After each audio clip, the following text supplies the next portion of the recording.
Hi, we're the Backstreet Boys, and you're watching Perez TV.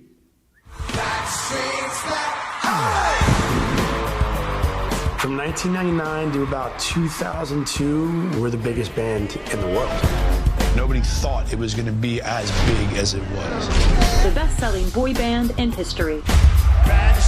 Then it just stopped. It took about, almost 2 full years to make? Roughly? Yes. Yeah. Almost. Yes, almost 2 full years. years. Yes. And lots and lots of edits, lots and lots of different versions. The very first cut was like 3 hours long. Obviously, we didn't want to keep it that way. We don't want to put anyone to sleep. But it was also really difficult to kind of condense 20, now almost 22 years into 90 minutes. No, it was a cool experience to share with one another. You know, I think there was things that we did not know about each other.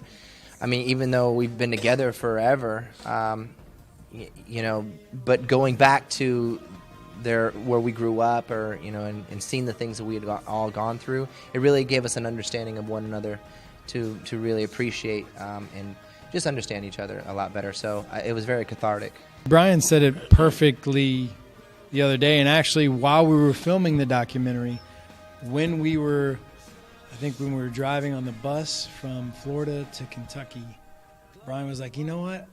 We all went through the same thing together, but we all experienced it differently. There was times where we went to each of our different, upbringings where we came from, and there was times where I actually, and the whole scene with Kevin with his father, and actually experiencing this campgrounds that he had talked about for, almost 20 years we've been together, but to actually be there and actually see him in the middle of a field, ranking that, broom and singing out to everybody, I could understand that's where Kevin probably really, started feeling as in his mind, eventually, hopefully one day a rock star or somebody. Most of the things in the film have never really been shown to our fans, or they don't know about us. They know a lot, don't get me wrong, but these are the deep, dark secrets and the things that we just haven't shared. And I think ultimately, because we have a screening that we're going to be going to, with our fans and with our friends and family, and when we go there and sit down, it's going to be really interesting to see how they react to it,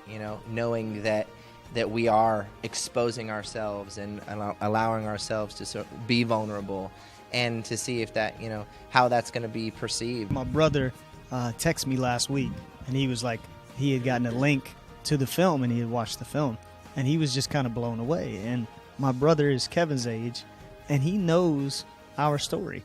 He's my brother. He knows from beginning till now, and just his take on the film was kind of shocking to me, because that very fact of wow, he really knows the story, but then it's displayed on a film in a different way. I think learning about each other was something huge, because obviously we've been together for so many years.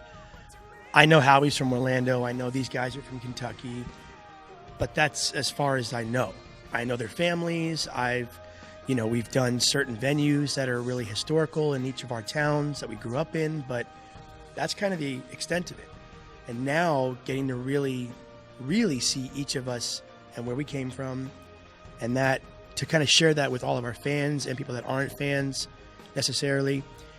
This wasn't like an overnight success. A personal lesson for me, which I think in life I'm trying to learn this lesson, is to let go.